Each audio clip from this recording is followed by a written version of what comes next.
We are running close to the end, so I may be very brief about what I'm going to talk about, and that's particularly because it's going to be an issue directed mainly at the HR people in the room or more broadly. So for anyone else who wants to exercise their right to disconnect right about now, well, you've got 3 minutes to the end of the advertised session, so please stay on for at least that long, and I'll try and get through my part of this reasonably quickly. I'm talking about Section 18 of the Return to Work Act. Normally we'd be talking about this from a workers' compensation perspective, but today actually we're going to be putting it in more of a HR employment relations framework, and there's a dead giveaway there in terms of referencing suitable employment. That's me, yep. And that is the word employment. What I'm going to be addressing in a minute is a case that deals with what happens when you've got Section 18 obligations and employment contracts. So not the obligation necessarily to provide what's called the suitable employment in work terms, but what it means in contract terms. Section 18 was brought in 2015. It followed on from Section 58B of the prior legislation, which talked about the expectation that an employer might provide some form of work to an injured worker where they can't return to their previous employment. They may have a permanent impairment. That means they can no longer be a truck driver, but they may have an aptitude to help in some other way in logistics, and the expectation would be an employer would be trying to provide employment of that nature. The provision to the unions and others appeared largely to be a toothless tiger. So with the advent of the Return to Work Act in 2015, Section 18 came about and gives a heightened level of expectation upon an employer and a heightened expectation from a worker as to what might be achievable or enforceable in terms of getting someone back to work. The provision was also strengthened largely around the fact that under the Return to Work Act we have what's called a capped entitlement scheme now, so that after 104 weeks, unless you're a seriously injured worker, you're not going to receive ongoing weekly payments. You might not be back at work by then, back to your old job. You've got a social problem arising in that way, and that was squarely what Section 18 is now designed to address, curing what was seen to be that sort of social problem about people dropping off the scheme with no employment prospects because, unfortunately, in the first 104 weeks of their entitlement period, things didn't happen.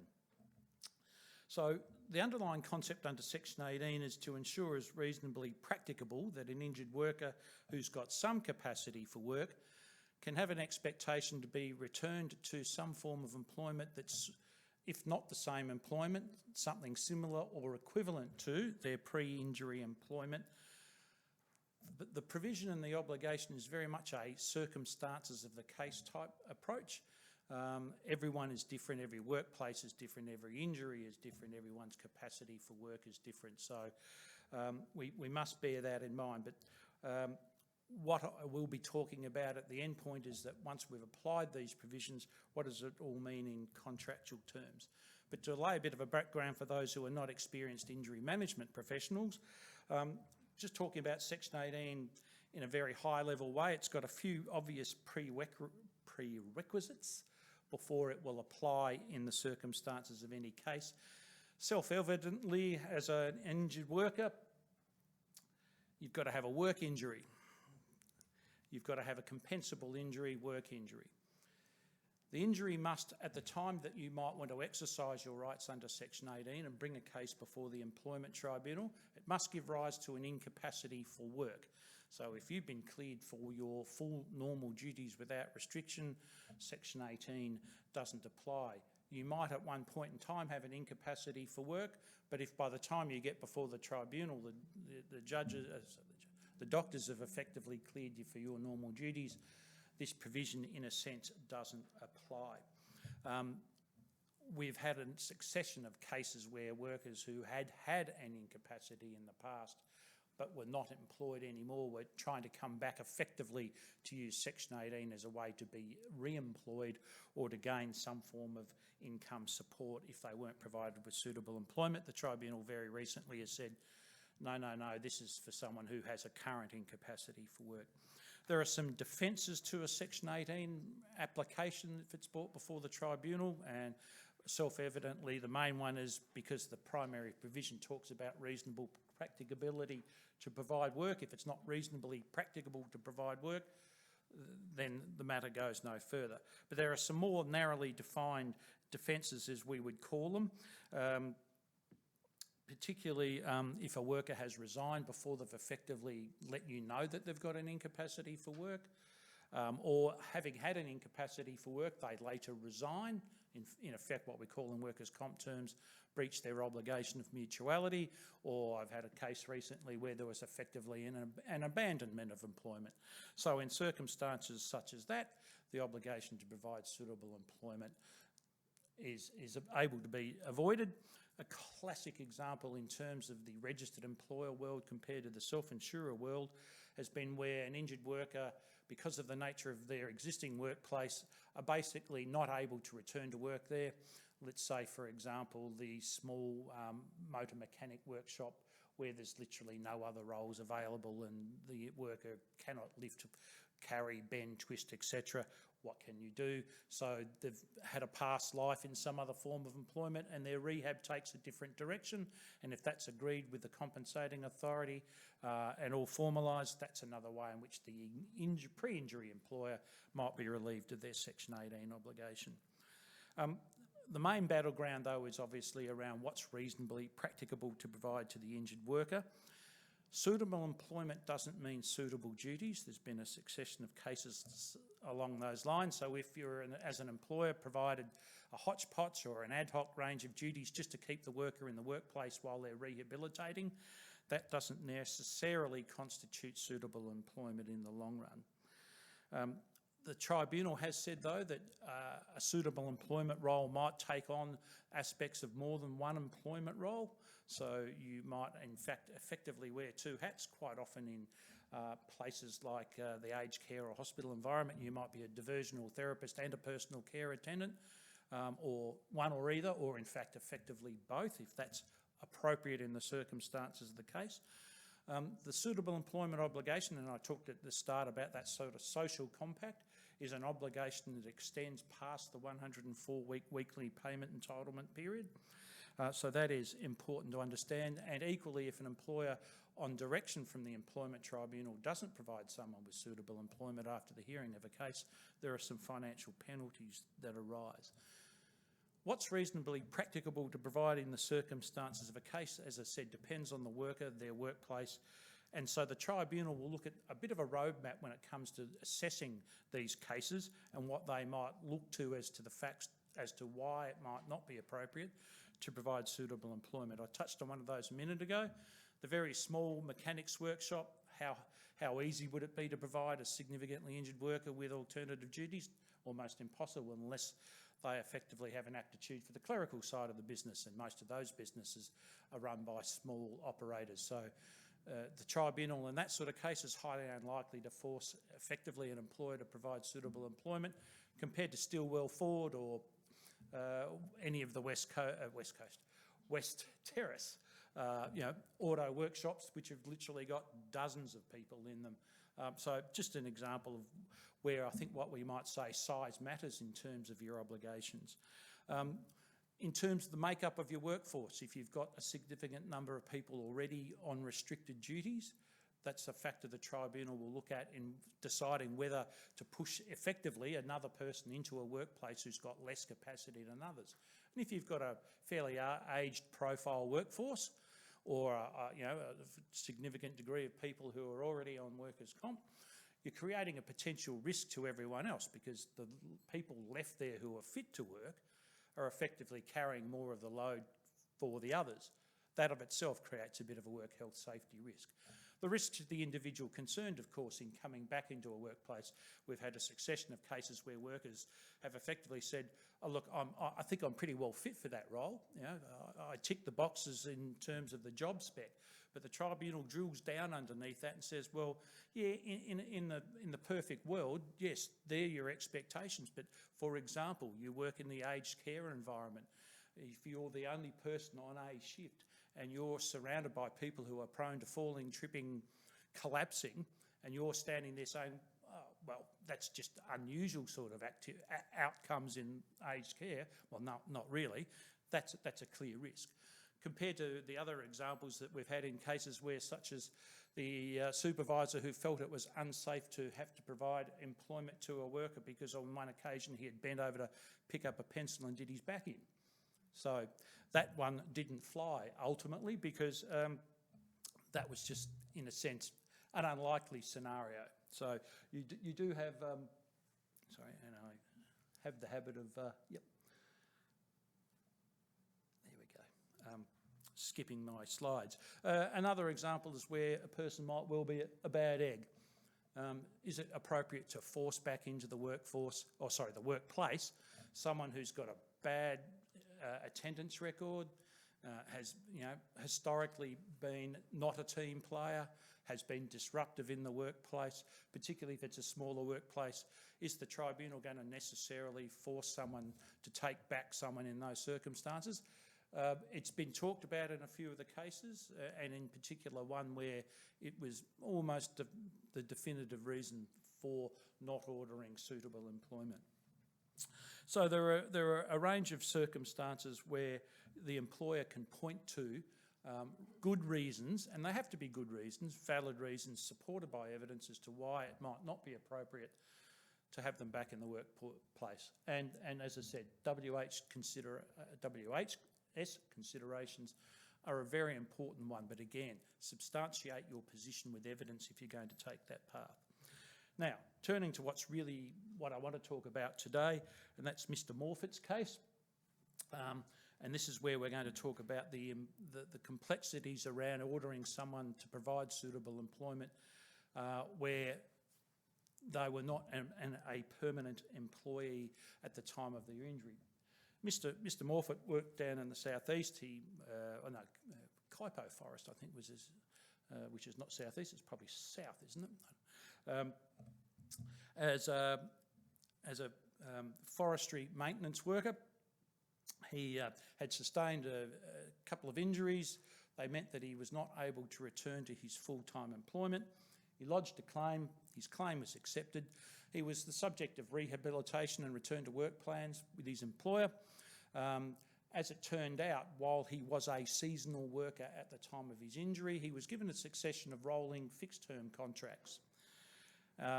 During that time, he expressed the wish to go and become a forestry ranger, which is good because if he was at SA Power Networks, he might have wanted to be a power ranger, but no, he wanted to be a forestry ranger. So while he wasn't appointed to that sort of role or given a full-time role in that regard, he did elements of the job, as well as his older role. As it turned out, at one point in time, he was told, look, at the end of the day, we're not going to renew your next contract. It's going to be your last one. He said, well, I'm not happy about that. So he brought an application, well, he made a request for suitable employment to his employer. I'd like to be provided with a role as a forestry ranger. The employer responded by saying, no, not going to do it. So he exercised his right to come before the South Australian Employment Tribunal and pursue a case that they ought to provide him with suitable employment. And to cut things short, because we are running out of time, what effectively the employer, the Crown in the case, argued was that, well, this fellow was a seasonal worker at the time of his injury, so in terms of our obligation to provide him with suitable employment, the tribunal said, because it's seasonal, we only have to provide him with seasonal employment, and given that that employment has ended, what's our obligation? The tribunal disagreed. They said, irrespective of whether you're on seasonal employment or a fixed-term contract or permanent employment, isn't necessarily the be-all and end-all. The obligation to provide suitable employment, and I'm going to come back to that word employment again in a minute, will continue to apply in the circumstances of the case. So the employer in the case also said, well, what we're looking at and only having to look at is the equivalency, as it was called, of the duties that were to be performed. Only looking at the contractual aspects of it and not necessarily the nature of the duties. They wanted to confine suitable employment to a concept around employment contracts rather than duties. Again, they lost out on that. They were effectively told, no, you've got to balance the interests of the employer and the worker as to what you can expect to be provided with, both in terms of duties, but also in terms of the nature of the relationship you're going to move on with into the future. The employer said, well, this fellow would normally only be employed in terms of a competitive employment process. The tribunal said, no, the fact that that might be your mode of practice internally doesn't override your legislative obligation. So again, you can see they were getting more and more boxed into a corner with all this. They also said, well, a forest ranger position is not currently available, so we don't have an obligation to provide that employment to the worker. Again, facts of the case. The tribunal looked at the fact that forestry rangers was a bit of a revolving door of employees. So if there wasn't a job available today, there's a reasonable likelihood there was one going to be available tomorrow. So again, they said, no, sorry, that's not a defence. If there's a role that has been historically available and as a matter of likelihood is going to become available, therefore, end of penny section, you can provide the work. And by the way, of course, you're a large employer. Again, coming back to size matters. Effectively, what then came about in this case was that both before the trial judge and the appeal tribunal, appeal court, 3 judges who upheld by and large the trial judge's decision, was that this fellow was ended up being largely appointed to what was an ongoing role, even though his original contract, so to speak, was of a seasonal nature. The tribunal at the appeal level was at pains to emphasise that that's not going to be the outcome in every case, but on the circumstances of this case, large employer, plenty of opportunities, therefore, at the end of the day, he was effectively becoming a securely tenured employee, albeit he had always been a seasonal employee. So in terms of your HR departments, that's a good lesson to learn, that at the end of the day, suitable employment, if you've been approached by the injury management people to say, we've got this application, what are we going to do about it in ER terms? Well, you're going to have to think how you might respond and what it might mean for someone who's on your books historically in one way, but who might effectively convert to something else altogether. The tribunal did say at the end of the day, and it comes back to being what you are as an employer, in certain circumstances, it might well be that suitable employment is only available seasonally. And so the obligation won't necessarily become one of an ongoing situation. Other examples, as I've said, things like fixed term contracts and the recognition sometimes employers get large in some respects because they've got a special project on and they might have employment available for a time, but only for a time, and then they contract in size because something else comes along. They lose a contract or they only ramped up the workforce for a specific purpose. So they've given you an out in terms of, as an employer, what you might end up being imposed with, but the takeaway point is you need to have an open mind to what an application for suitable employment might lead you to have to effectively, going back to the Supreme Court 20 years ago, create a new role for someone, and it might create a new employment relationship, whether that's of a limited time frame or a permanent time frame. Circumstances of the case, as I've said before, will always be a factor. But it is also now becoming an even more important consideration because we are now looking at some recently released amendments by the government for consultation around changes to Section 18 of the Act, a couple of significant ones. If you are a related entity, you might be a business that has several arms, divisions, all different corporate entities. The idea behind the next lot of legislative amendments is that if I'm employed by A but suitable duties can be provided by B, I might well make application to have that employment made available to me, which at the current time of the current law is not the case. And secondly, some new and higher expectations that affect the labour hire / host employer relationship. and in terms of the host employer of a labour hire employee having now an involvement in the Section 18 process and not just the employer. And for obvious reasons, the government would say, because they have historically had issues trying to get host employers to play the game, so to speak, and to provide some form of suitable employment on behalf of a labour hire employer, who generally is an arm's length, white-collar focused organisation that just farms out effectively people to work on other other work sites. So just a couple of things about that's a real watch this space at the moment. And for those who are, again, HR, ER practitioners, there's been a little bit of reference to this whole concept of enforcing employment contracts in new and unusual circumstances. The Odd Fair Work Commissioner has now, in a sense, commented about what seems to be coming, and that is that Section 18 can become a sort of pseudo